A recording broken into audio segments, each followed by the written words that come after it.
When I was a very young person, I began my career as an actress. Whenever my mother wasn't free to drive me into Manhattan for auditions, I would take the train from suburban New Jersey and meet my father, who would have left his desk at the law office where he worked, and we would meet under the upper platform arrival and departure sign in Penn Station. We would then get on the subway together, and when we surfaced, he would ask me, "Which way is north?" I wasn't very good at finding north in the beginning, but I auditioned a fair amount, and so my dad kept asking me, "Which way is north?" Over time, I got better at finding it. I was struck by that memory yesterday while boarding the plane to come here, not just by how far my life has come since then, but by how meaningful that seemingly small lesson has been. When I was still a child, my father developed my sense of direction, and now, as an adult, I trust my ability to navigate space. My father helped give me the confidence to guide myself through the world. In late March last year, 2016, I became a parent for the first time. I remember the indescribable and, as I understand it, pretty universal experience of holding my week-old son and feeling my priorities change on a cellular level. I remember I experienced a shift in consciousness that gave me the ability to maintain my love of career and also cherish something else, someone else, so much, much more. Like so many parents, I wondered how I was going to balance my work with my new role as parent, and in that moment, I remember that the statistic for the US's policy on maternity leave flashed in my mind. American women are currently entitled to 12 weeks unpaid leave. American men are entitled to nothing. That information landed differently for me when 1 week after my son's birth, I could barely walk.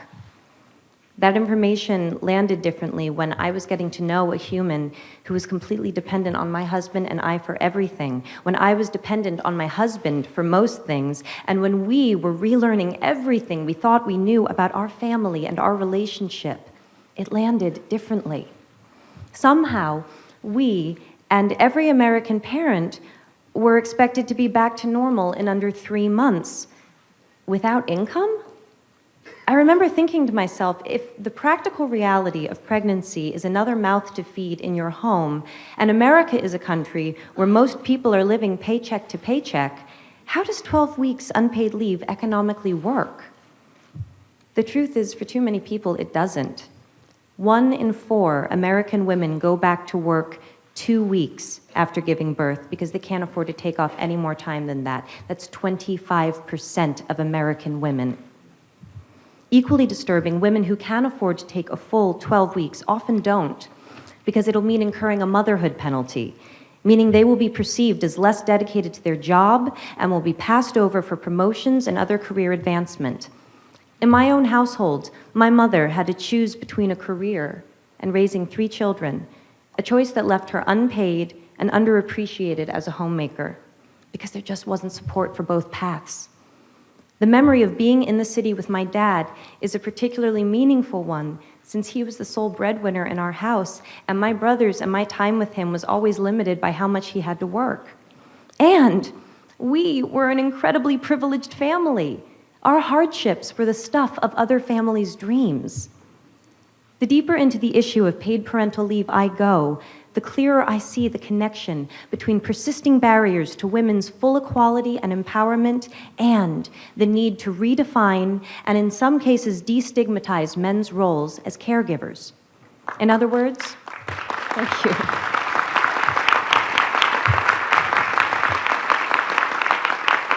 In other words, in order to liberate women, we need to liberate men.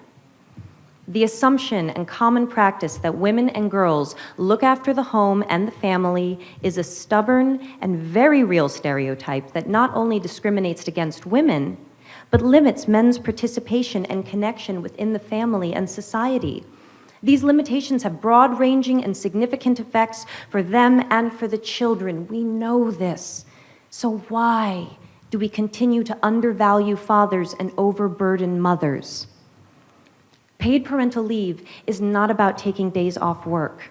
It's about creating the freedom to define roles, to choose how to invest time, and to establish new, positive cycles of behavior.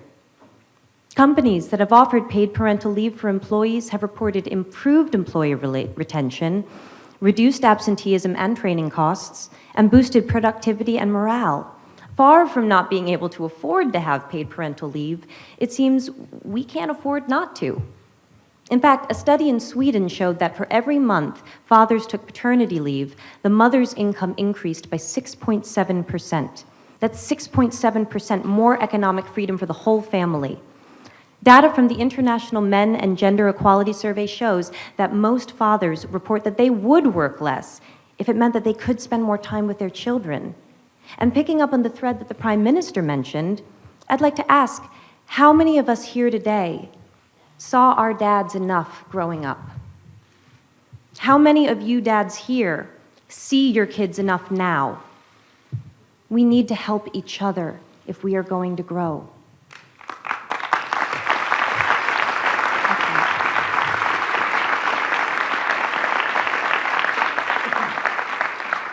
Along with UN Women, I am issuing a call to action for countries, companies, and institutions globally to step up and become champions for paid parental leave. In 2013, provisions for paid parental leave were in only 66 countries out of 190 UN member states. I look forward to beginning with the UN itself, which has not yet achieved parity, and whose paid parental leave policies are currently up for review. Oh, you're going to see a lot of me. Let us lead by example in creating a world in which women and men are not economically punished for wanting to be parents. I don't mean to imply that you need to have children to care about and benefit from this issue. Whether or not you have or want kids, you will benefit by living in a more evolved world with policies not based on gender. We all benefit from living in a more compassionate time where our needs do not make us weak. They make us fully human. Maternity leave or any workplace policy based on gender can, at this moment in history, only ever be a gilded cage. Though it was created to make life easier for women, we now know it creates a perception of women as being inconvenient to the workplace. We now know it chains men to an emotionally limited path, and it cannot, by definition, serve the reality of a world in which there is more than one type of family. Because in the modern world, some families have two daddies. How exactly does maternity leave serve them?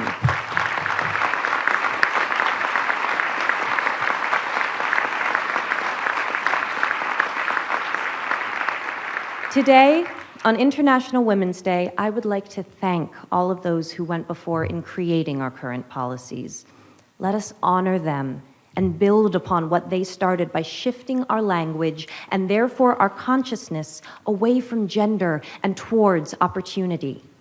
Let us honor our own parents' sacrifice by creating a path for a more fair, farther-reaching truth to define all of our lives, especially the lives of our children. Because paid parental leave does more than give more time for parents to spend with their kids. It changes the story of what children observe and will from themselves imagine possible. I see cause for hope.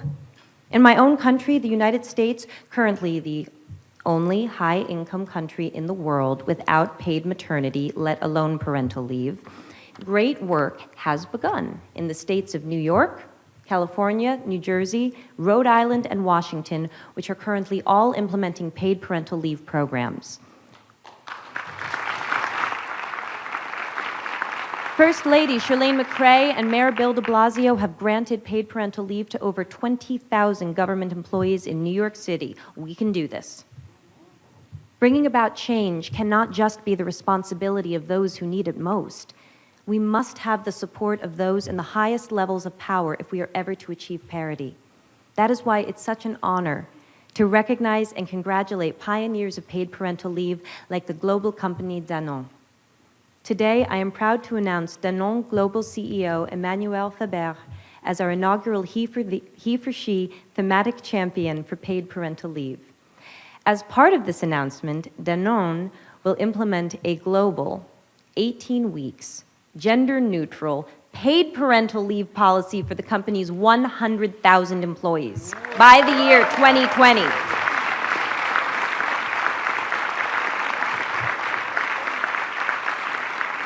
Monsieur Faber, when Ambassador Emma Watson delivered her now iconic He for She speech and stated that if we live in a world where men occupy a majority of positions of power, we need men to believe in the necessity of change, I believe she was speaking about visionaries like you.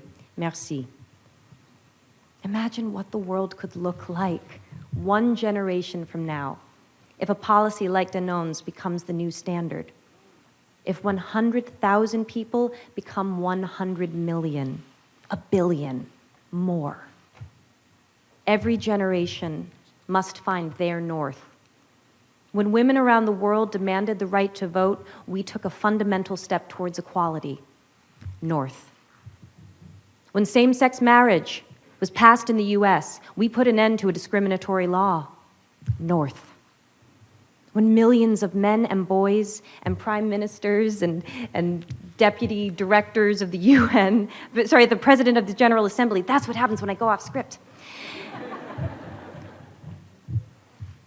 When men, like the men in this room and around the world, the ones we cannot see, the ones who support us in ways we cannot know but we feel, when they answered Emma Watson's call to be he for she, the world grew north. We must ask ourselves, how will we be more tomorrow than we are today? The whole world grows when people like you and me take a stand because we know that beyond the idea of how men and women are different, there is a deeper truth, that love is love and parents are parents. Thank you.